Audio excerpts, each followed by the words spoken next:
podcaster ng Pilipinas.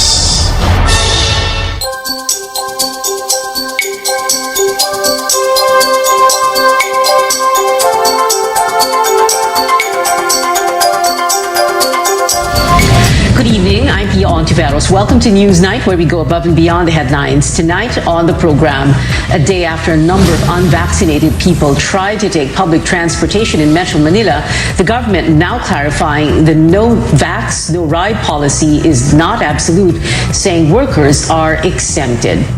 The government tapping pharmacies and private clinics to administer COVID-19 booster shots. The rollout happens this week in Metro Manila.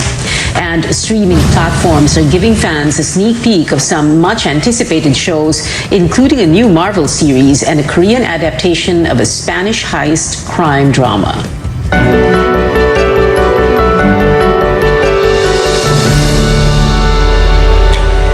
A clarification on the no vax, no ride policy in Metro Manila. The government says workers who have yet to take their COVID-19 shots can still use public transportation. The policy took effect yesterday and made it difficult for a number of commuters to get to work. Our Tristan Nadalo joins us live. Tristan? Labor Secretary Silvestre Bello clarifies that essential workers are exempted from the no vax, no ride policy. This means that unvaccinated workers should not be barred from riding public utility vehicles. The labor chief says the policy is, quote, non-absolute, and alert level 3 guidelines allow the movement of the unvaccinated but only for essential activities. Po ang mga workers natin because they are rendering essential services. Pag tininto mo mga yan, paano gagalaw ang ating mga negosyo? Pag walang negosyo, walang ekonomiya. So luckily, exempted po ang ating mga workers. The Transportation Department agrees with Bello and says unvaccinated workers must present proof that they're going to work by showing their company ID or certificate of employment. Transport officials say enforcers of the no vax, no ride policy are aware of the exemption. But some dispatchers in terminals say they have yet to be informed of the guidelines. Sumasakay po. Hindi. Pag naniningil po kami, pinahanda namin vaccine card nila. Para pag singil namin, papakita po nila. Kasi pag wala pong vaccine card, pinapababa namin.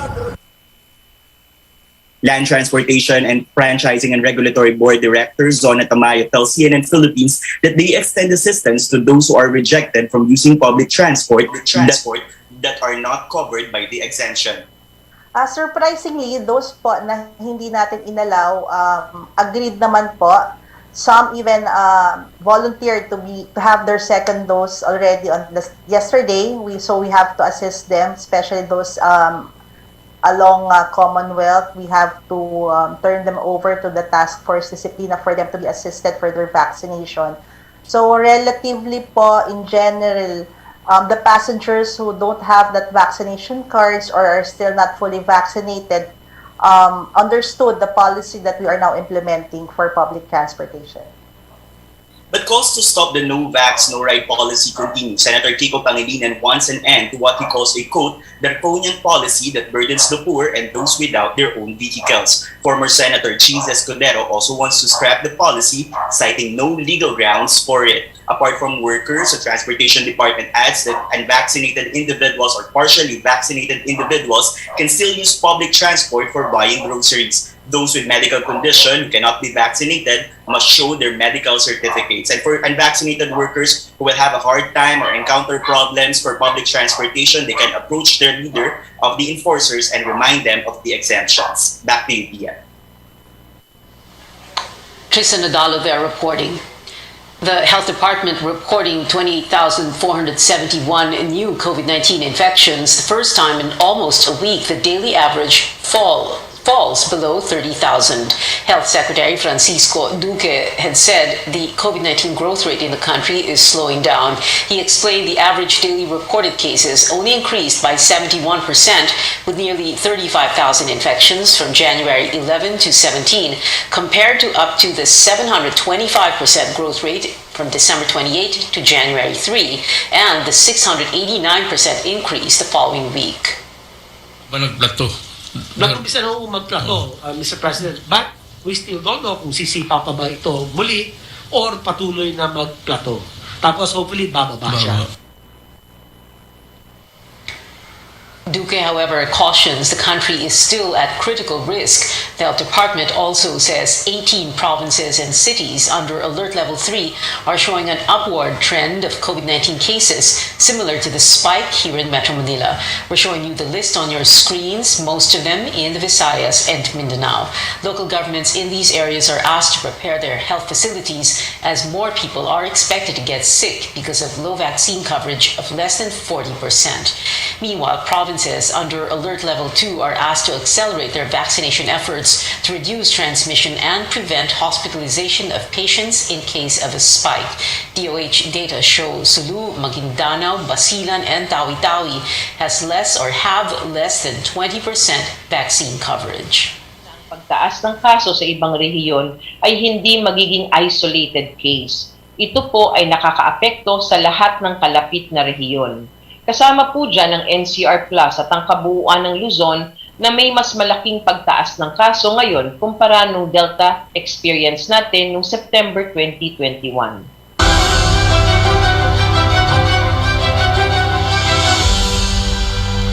Vaccination of children against COVID-19 will begin next month. Vaccine czar Carlito Galvez says the plan is to vaccinate over 15 million children aged 5 to 11. 780,000 Pfizer vaccines formulated for that age group will arrive on January 31st. Another 1.6 million doses will be delivered on February 7th. The Food and Drug Administration says 3 manufacturers for emergency use authorization amendments for pediatric vaccination. These are Covaxin for 2 to 18 years old, Sinovac for 3 to 7 years old and 12 to 17 years, and Sinopharm for 3 to 7 years old. So far, there are now over 8 million vaccinated minors. The government is utilizing big pharmacies and private clinics to administer more COVID-19 booster doses. Officials say the Res Bakuna sa mga botika program will help ease pressure on vaccination sites manned by local governments and the Department of Health. At least 500,000 doses need to be administered daily in the country to achieve the target of giving boosters to 72 million Filipinos this year.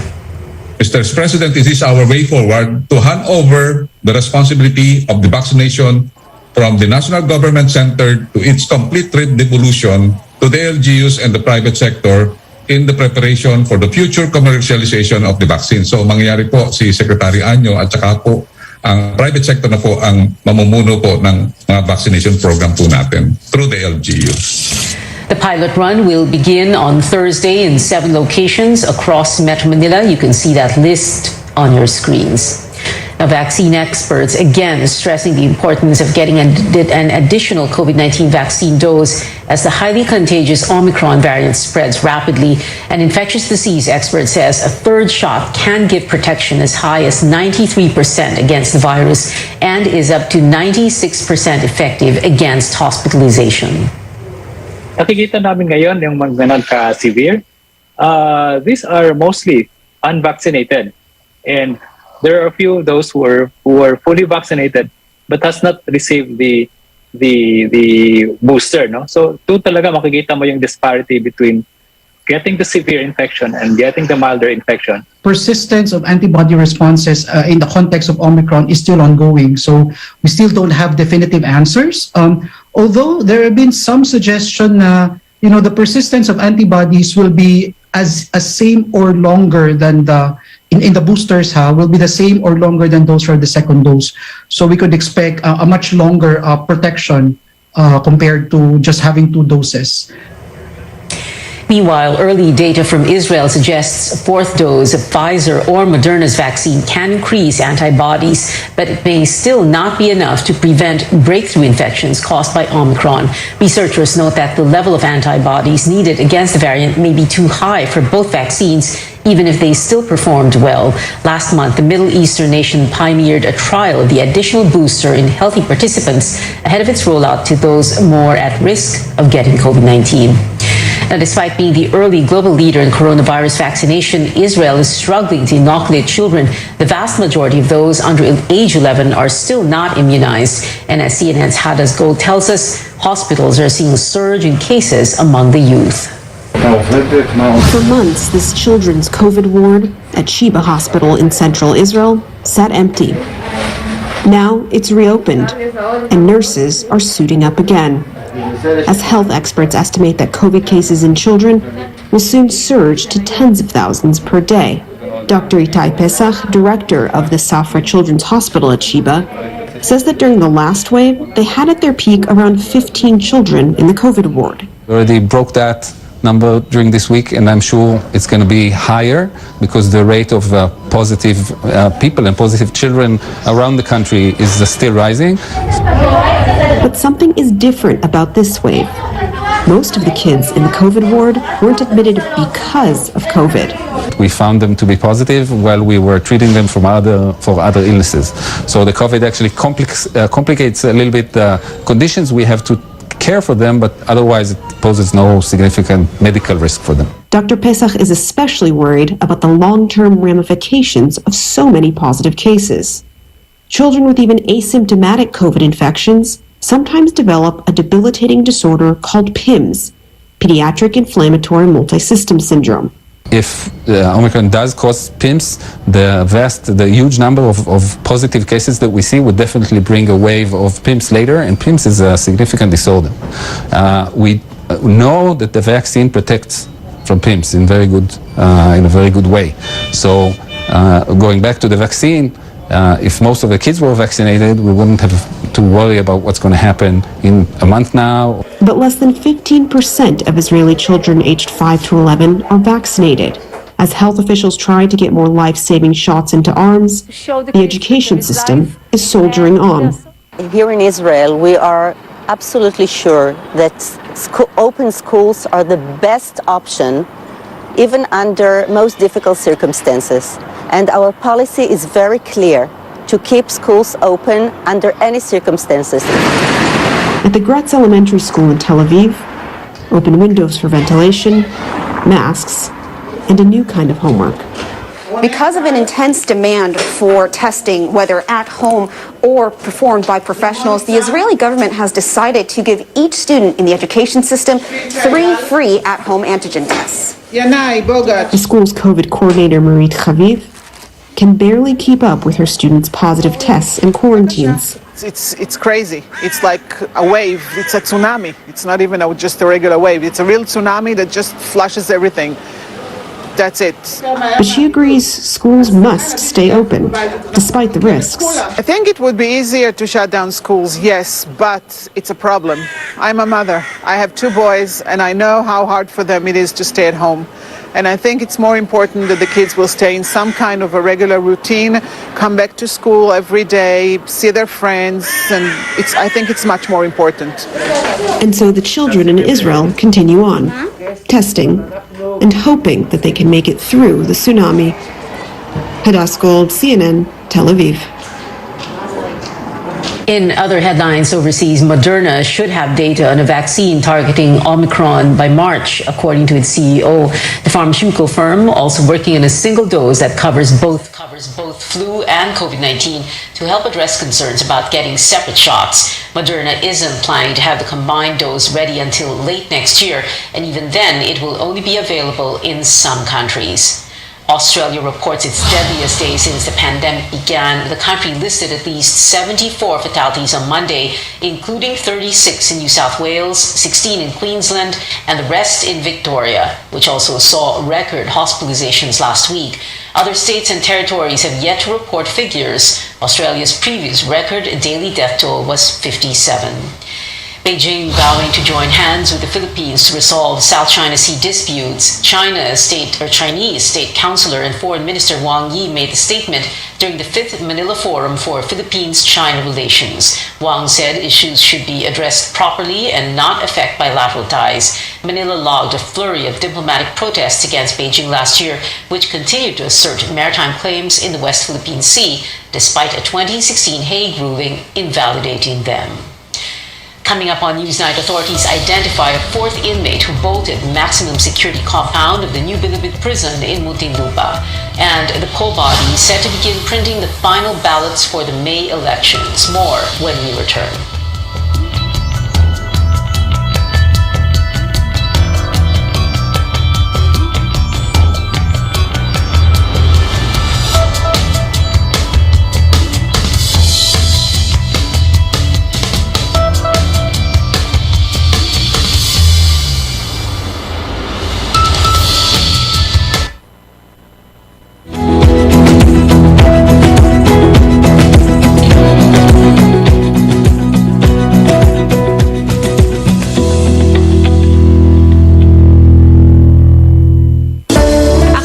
conquering the universe was the ultimate.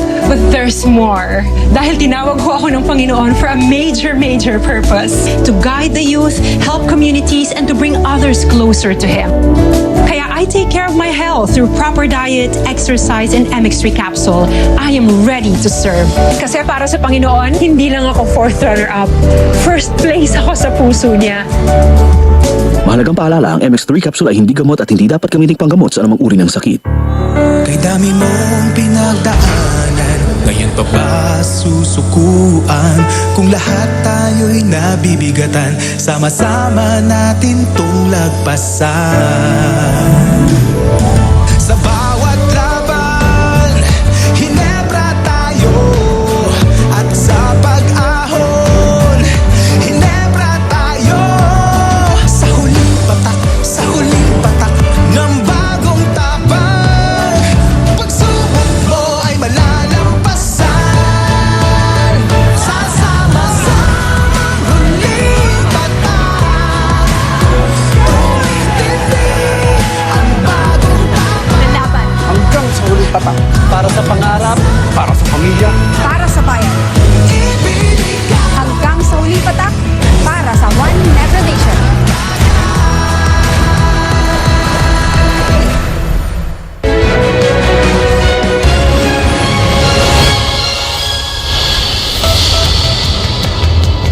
Welcome back to Newsnight, where we go above and beyond the headlines.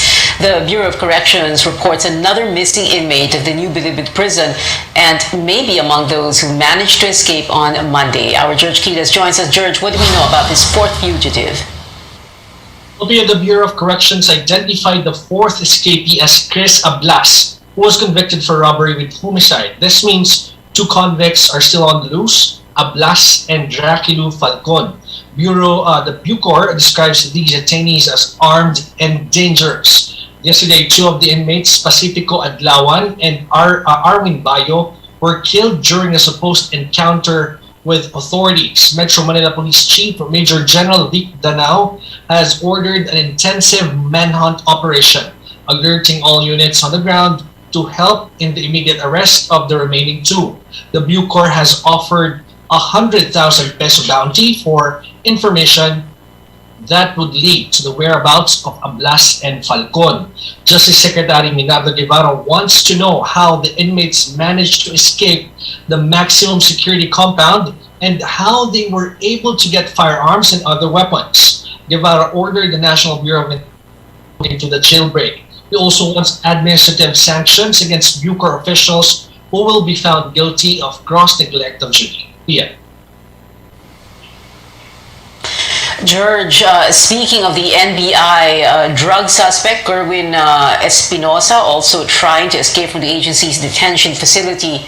What's the latest on this? That's right, Pia. Justice Secretary Guevara says they will ask the court to transfer drug suspect Kerwin Espinosa to a facility with more stringent security, such as the Marine Barracks in Fort Bonifacio.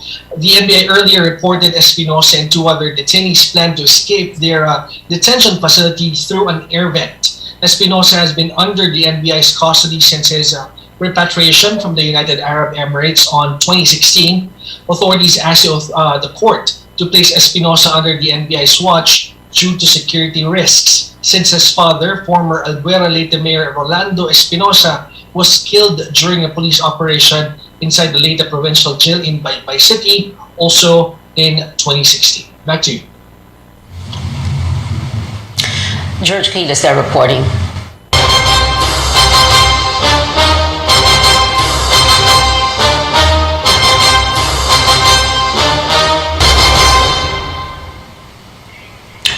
The Commission on Elections will still include the name of presidential aspirant former Senator Bongbong Marcos in the ballot for the 2022 polls, despite pending cases against his bid. COMELEC spokesperson James Jimenez says the poll body has already prepared the ballot phase for the elections. He notes there will be 10 presidential contenders, 9 vice presidential aspirants, 64 senatorial hopefuls, and 177 party lists on the ballot. COMELEC will begin the printing of over 67 million ballots this Wednesday and expects to finish the process by April. Poll body held a virtual walkthrough today. kung bibilangin po natin yung araw magmula ng January 20, ay hanggang mga first week of April lang po yan, kaya na sana. But again, we are realistic in anticipating contingencies, including na po yung COVID surge and infection of our workers. COMELEC plans to help or to tap reserve workers should existing manpower go on quarantine because of COVID-19. Well, the Commission on Elections eyeing to stage national debates in February ahead of the 2022 polls. COMELEC spokesperson James Jimenez says the poll body is crafting a memorandum of understanding with aspirants for the ground rules. And we'll have one set of debates per month, February, March, and April. We'll have back-to-back debates, presidential and vice presidential debates, one after the other.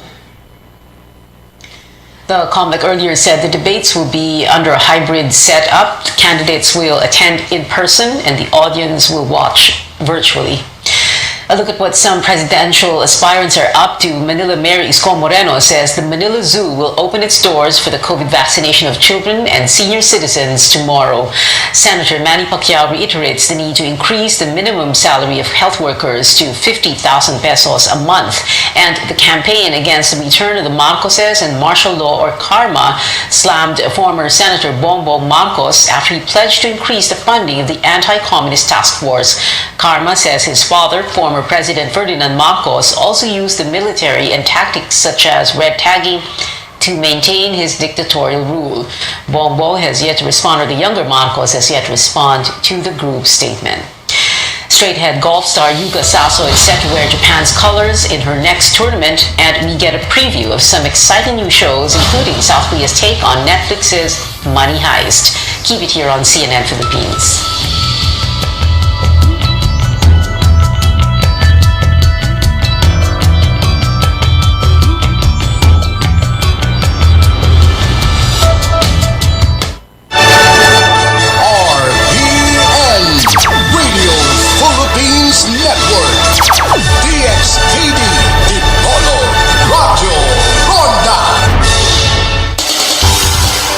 Mahigalan namong suking tigpaminaw, mayong adlaw kaninyong tanan. Ang DXKD AM Station RPN Management Dipolog City magpahigayon og libreng panag-inambitay sa pulong sa Ginoo. Gayalogo sa kamaturan. Among giawag tanang magawali sa naglain-laing relihiyon sa pagtambong ning maong programa. Gayalogo sa kamaturan. Aron mapabati tanang katawhan ang inyong matag baruganan, sumala sa kamaturan alang sa hingpit nga kaluwasan ug kinabuhing walay katapusan. Dialogo sa kamaturan. Ang dialogo sa kamaturan ninyong mabati matag alas 3 ngadto sa alas 5 sa hapon adlong Domingo. Kalandraka.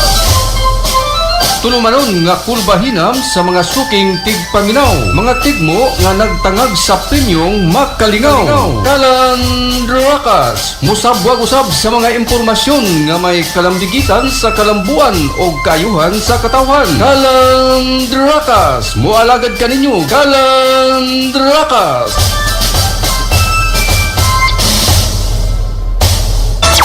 DXKD Dipolog Radio Ronda.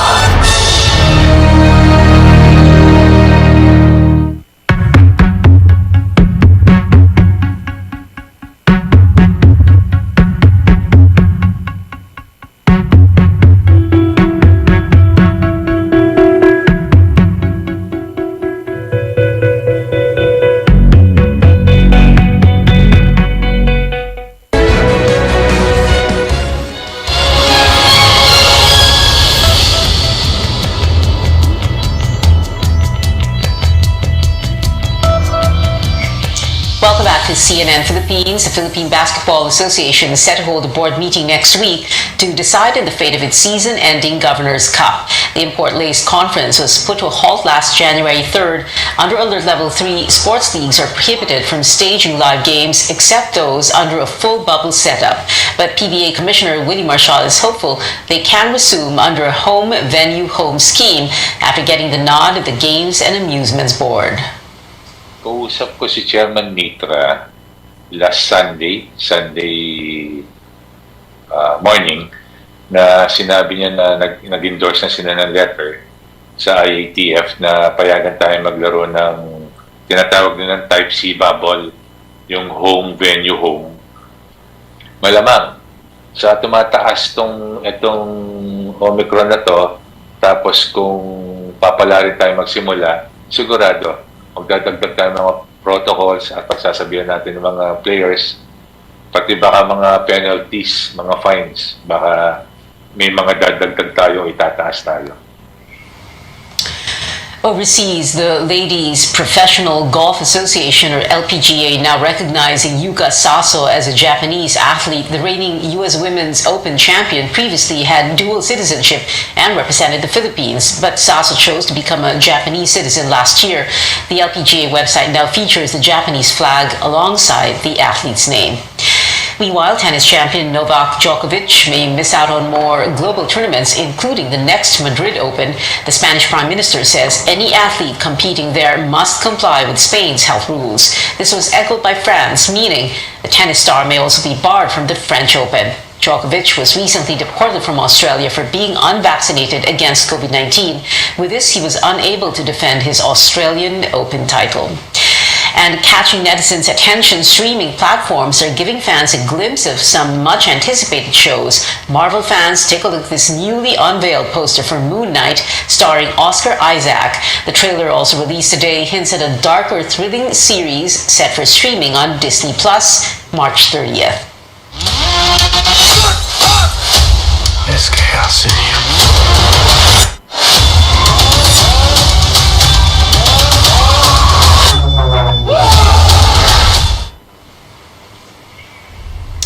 Plus, an exciting teaser for the Korean adaptation of the hit Netflix series Money Heist. The video that has since gone viral reveals the show's title, Money Heist Korea Joint Economic Area. Here's a sneak peek.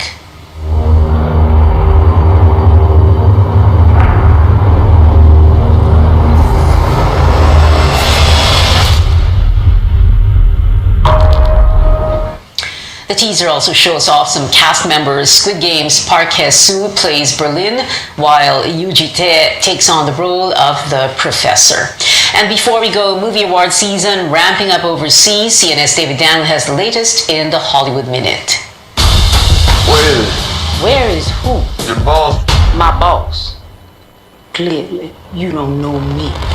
Big wins for The Harder They Fall. The Western took top honors at the African American Film Critics Association Awards, winning Best Picture, Best Ensemble, Best Director, and Best Music. King Richard also received 4 honors from the group: Best Actor for Will Smith, Best Supporting Actress for Ingenue Ellis, Breakout Actor for Sanaya Sidney, and Best Emerging Director. The awards will be presented at a March 2nd ceremony in Los Angeles. 25 years since our first run together. 1900 and nothing. Meanwhile, The Power of the Dog won Best Picture honors from the North Dakota Film Critics. That's notable because it's the Netflix film's 21st Best Picture prize, breaking the streamer's previous record of 20, set by 2018's Roma. No Netflix film has yet won the Oscar for Best Picture. We don't talk about Bruno, no. Apparently, they do talk about Bruno in the United Kingdom. We Don't Talk About Bruno from Encanto leads the UK's official chart update and is one of 3 Encanto songs set to hit the UK Top 20 Singles chart when it's updated on Friday. In Hollywood, I'm David Daniel. And that is it for tonight. I'm Pia Ontiveros for Newsnight, where we go above and beyond the headlines.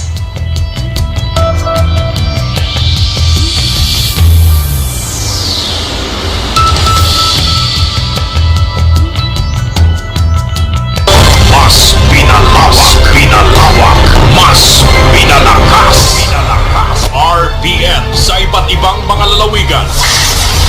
DZRL Bata, DZBS Baguio, DZKI Iriga, DYKB Bacolod, DYKC Cebu, DXKS Surigao, DXKD Dipolo, DXKO Cagayan de Oro, DXKT Davao, DXKP Pagadian, DXXX Zamboanga, DXDX General Santos. RPN Radio Philippines Network, DXKD Dipolo Radio Ronda, member kapisanan ng mga broadcaster ng Pilipinas.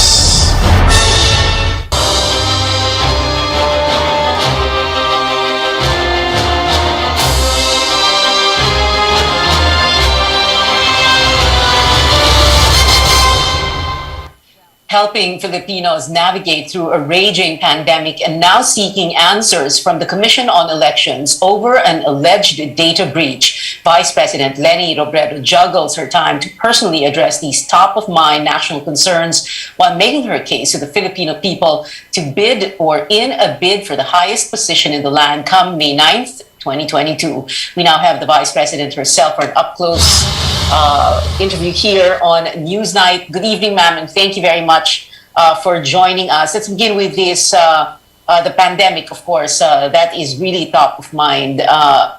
We understand that you don't like the or appreciate the government policy of no vaccination, no ride. As a matter of fact, you say what is important is to ramp up vaccination. What we need to do is to inform and incentivize.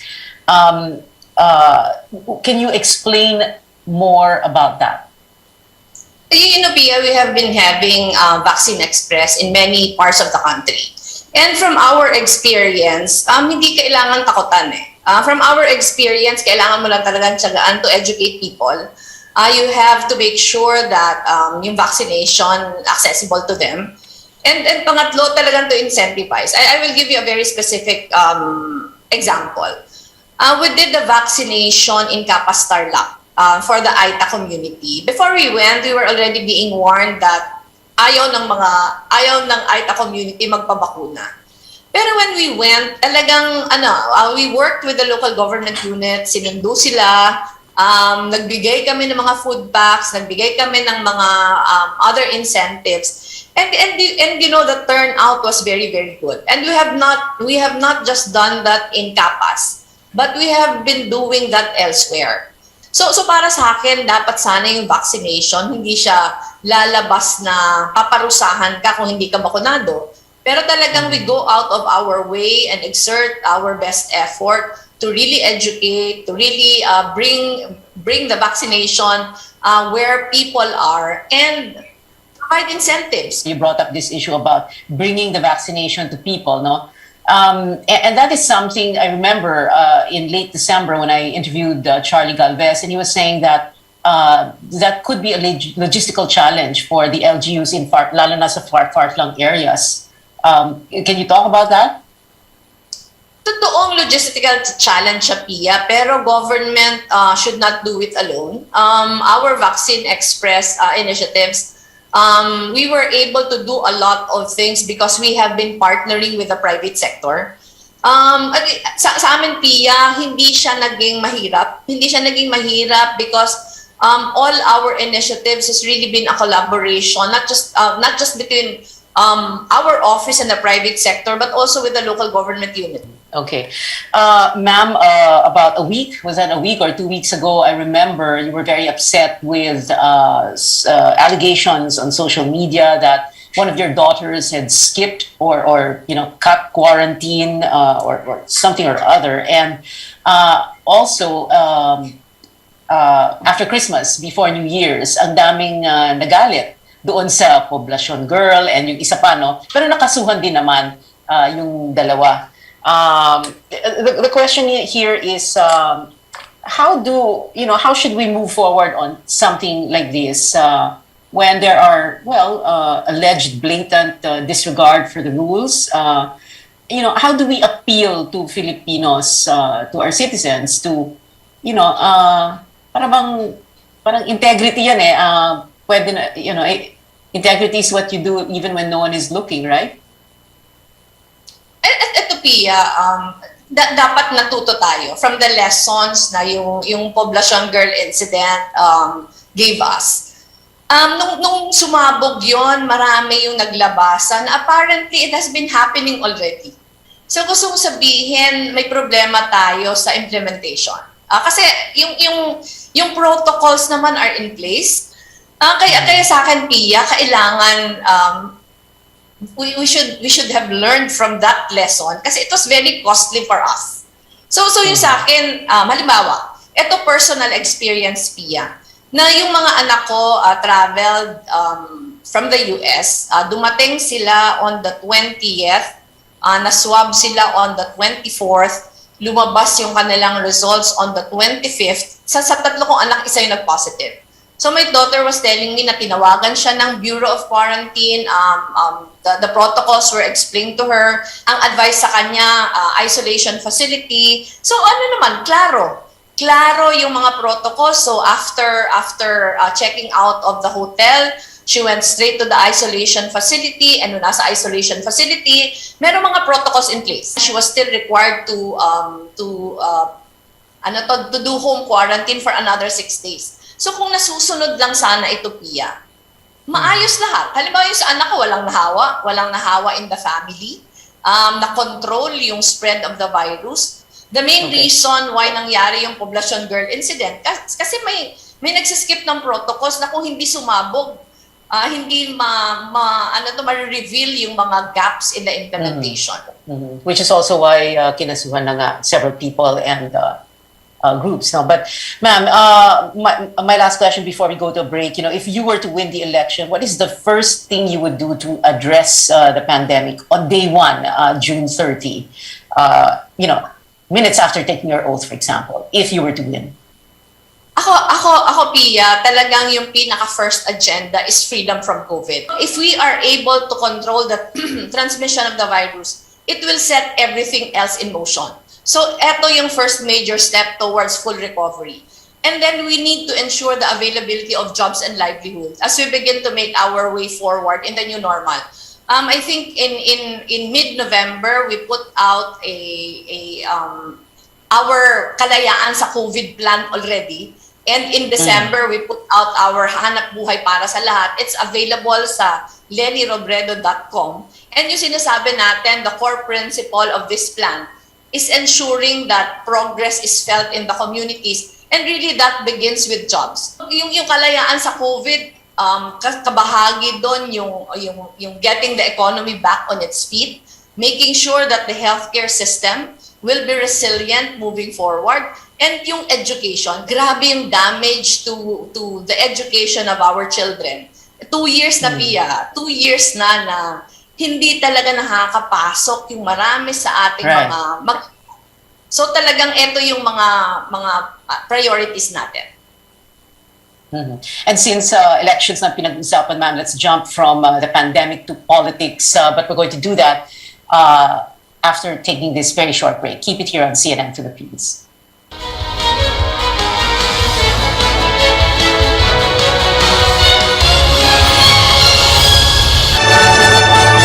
RPN Radio Philippines Network, DXKD Dipolo Radio Ronda.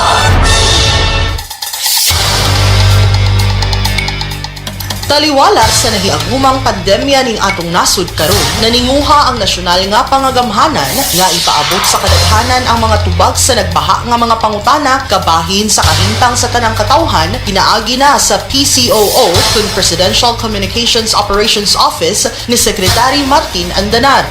Laging handa! Programa sa tanang Sibyaanan nga mohatag katin-awan sa mga pangutana sa katawhan. Laging handa! Programang makahatag kasayuran sa benepisyo ug ayuda alang sa katawhan. Laging handa! Programang maghatod sa mga impormasyon kabahin sa pagpangandam ug mga gipatuman sa nasyonal nga pangagamhanan taliwala sa pandemyang COVID-19. Laging handa! Mapaminaw matag Lunes hangtod Sabado alas 11 ngadto alas 12 sa kaugtuhon. Diri lamang sa RPN DXKD Dipolog 1053 kHz sa atong mga AM radio bands o sa RPN DXKD Dipolog sa Facebook account. Magkahiusa kita aron mapakgang ang pagkuyanap sa COVID-19. Laging handa. Hatod ka nato sa Presidential Communications Operations Office kun PCOO. DXTV Dipolo Radio Ronda.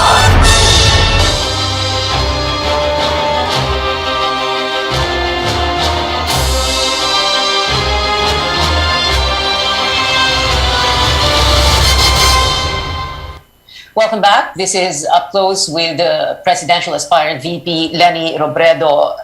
Ma'am, Vice President, I remember the April 2016 CNN Philippines VP debate. You said, and I paraphrase, "I will be the last woman standing." Can you still say that today with two huge factors? Very popular, if you look at the pre-campaign surveys, a very popular Bongbong Marcos and the pandemic. Can you say the same thing right now? Most definitely, Pia. Unang-una, I am the only woman candidate again, just as I was when I ran for the vice presidency. And number two, my record will speak for itself. Ang dami kong pinagdaanan in the last 5.5 years that I was vice president. And nakatayo pa din ako ngayon, Pia. At lumalaban pa din. Mm-hmm. Is, in your estimation, is Bongbong Marcos some sort of a Teflon candidate? Kasi parang ang dami ng binato sa kanya, kanya pa rin, nangunguna pa rin sa survey. Ano kasi, Pia, it's many different things. Unang-una, yung kanyang effort to really revise the way people, parang to really, not just history, not just to really revise history, pero pabanguhin yung pagtingin ng tao sa mga Marcoses. Yung initiative na to, ginawa way back, even before he ran for the vice presidency. And over the years, relentless talaga yung effort na gawin yun. And ngayon, nire-reap niya yung benefits noon. Naon niya talaga yung social media, Pia. In fact, it's one of the more difficult challenges that we are facing. Because alam natin, sobrang dami ng fake accounts ngayon. Alam natin na social media is working on algorithms. So, nasa-saturate talaga yung mga distribution channels na yung tao hindi na nabibigyan ng enough na opportunity to really know what is right and what is wrong. So, kailangan doble talaga yung effort to make it known to people what is true and what is not. Mm-hmm. Do you think, or should he be disqualified, or do you want him disqualified? Because many of those who believe in you and will vote for you want him disqualified for reasons that were used to file those DQ cases against him, or the petitions to cancel his COC. Or do you want to slug it out with him this May 2022? I remember you said you wanted na yung kalabanin talaga siya. Ako Pia, ayoko mag-comment dun sa disqualification case, but if you were to ask me, mas gusto ko talunin natin siya sa eleksyon para matapos na ito. Mas gusto niyong talunin siya sa eleksyon. Para anong matapos na ito? Ano yung ito doon? Yung narrative kasi, Pia, kung naalala mo, yung narrative, kung naalala mo, nung natalo ko siya sa eleksyon, dahil inoon niya yung social media, ang daming naniniwala na dinaya ko siya. Kahit ilang beses pa ako nanalo sa Supreme Court, ito yung narrative na pinupush niya. So, kailangan talagang talunin siya sa susunod na eleksyon para once and for all, mahinto na yung ginagawa niya na pagpapapaniwala sa tao nung narrative na gusto niyang i-push. Are there any regrets, ma'am, at this point in time that the four of you, Ping Lacson, Isko Moreno, and Manny Pacquiao didn't get your act together in a way, or didn't unite, hindi kayo nag-solidify? I would have to admit I was frustrated at first because I was very hopeful. I was very hopeful when I started talking to the many different candidates na we would unite behind one common candidate. Pero regret siguro Pia hindi. Kasi ako, I exerted all effort.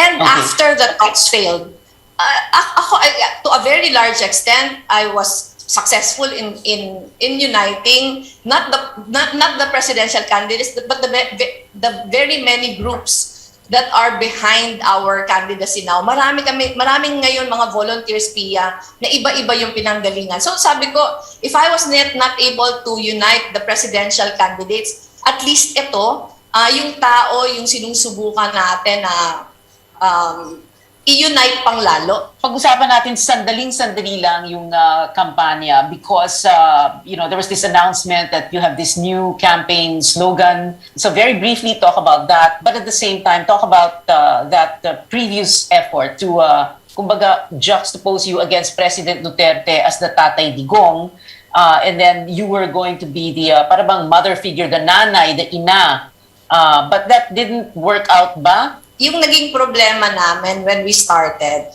was that we were not prepared for the deluge of volunteers. And nung nagkaroon ng onslaught of volunteers, our first decision was to give them as much elbow room as possible, as much independence as possible to chart the kind of campaign that they want. Yun sana yung gusto natin, really to make it an honest to goodness people's movement. Pero yung naging problema lang nun, Pia, kasi dahil iba-iba yung pinanggalingan ng mga grupo, kanya-kanya din yung messaging na ginagawa. So yung nanay was an initiative of one group, yung Let Lenny Lead was an initiative of another group. Iba-iba yung mga messaging na pinupush. So ang nangyari dito, parang ang observation, naging sobrang mixed yung signals, diluted yung messaging. That is why in December, we had to decide on just one that will encapsulate everything that we want to convey. Okay. In the middle of this investigation that's going to happen on this alleged Comelec hacking incident, are you still confident about the elections? Because as a candidate, you submit yourself to the process, to the system.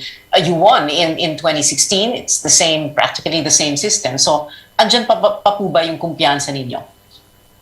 It's worrying. I have to admit, Pia, na it's worrying. That's why the first day that we learned of an alleged hacking incident, naglabas kami ng statement ni Senator Kiko urging COMELEC to conduct a full-blown investigation and to really ensure na yung integrity ng system is in place. Kasi gaya na sabi mo, syempre cause for worry siya kung na-hack ito kasi unang-una kung i-hack ano yung dahilan.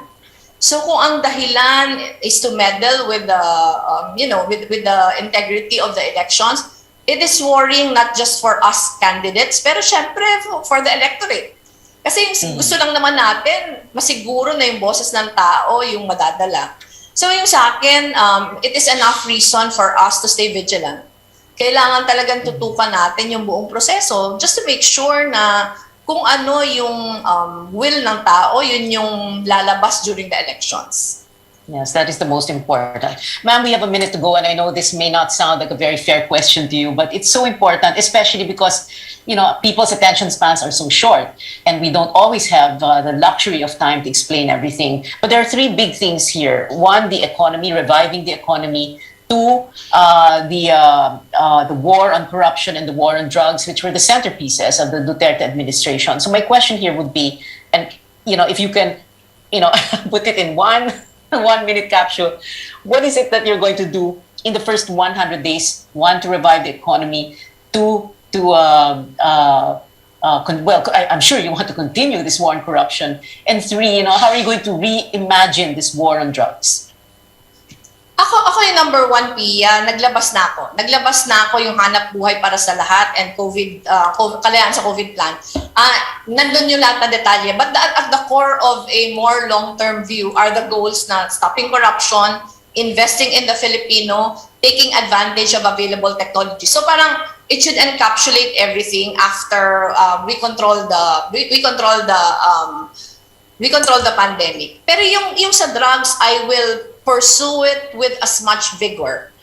Pero yung programa hindi gaya ng nangyayari ngayon. When I was ICAD chair for 18 days, I already submitted a comprehensive plan on how to do it. And pag nabigyan ako ng pagkakataon, yun yung gagawin ko. Meron na ako nito ng point by point, step by step, kung paano gagawin. But the war on drugs should be pursued with as much vigor. Pero absent what has been happening now, na maraming patayan. Vice President Leni Robredo, presidential aspirant for May 2022. Ma'am, thank you so much for the time you gave us tonight. Salamat po, ma'am. Thank you, Pia.